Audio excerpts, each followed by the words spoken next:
We have been talking about the future of wireless networks in 2020 and beyond, and the scenarios with machine-type communications, billions of connected devices, and how to evolve today's wireless access systems towards these new scenarios.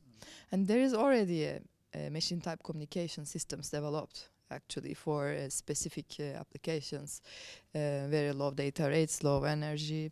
And also when we look at the wireless access system, 4G is also evolving. But these two systems, you made the analogy, very nice analogy, that these two systems are designed for different purposes. 4G is like Ferrari, and then the MTC is like a pickup truck. And why should we integrate them? Why don't we let them grow independently?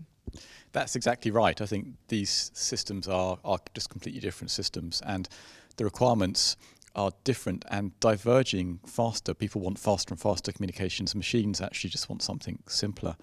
So it is a good question. Why do you want to converge them? What advantages are there of having machines and people on the same systems? People need to be able to talk to machines, but they don't need to be on the same system in order to be able to do that. You can easily do that through a smartphone that then has an interface through to a Wi-Fi system or whatever that then talks to a machine. So I do think we need to look closely at what's the advantage in bringing it all together. Why is that such an important thing to do? Yes, exactly. And when we look at the wireless access architecture today, what should we change in this architecture? Which segments of that architecture should we change to enable this machine-type communication integration within the new system, if we call it 5G? So I think we should have different air interfaces that are very specific to the particular requirement. So one for machine-type communications, another for in-home coverage based around Wi-Fi, another for wide area coverage. They're quite different systems and they need to be optimized in quite different ways. And we should keep them pretty separate, actually. There's no need to have devices roaming from one to another. All the integration should happen at a much higher layer, kind of in the same way that it does now with Google and Gmail. You can access Gmail through a Wi-Fi system, through your Android device, through your laptop.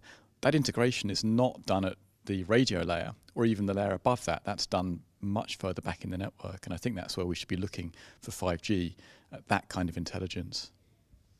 That's interesting, because there were some other views. Some people mentioned that we should integrate the network in the physical layer, and then the service layer should differentiate between different applications, and the separation should be in the higher levels.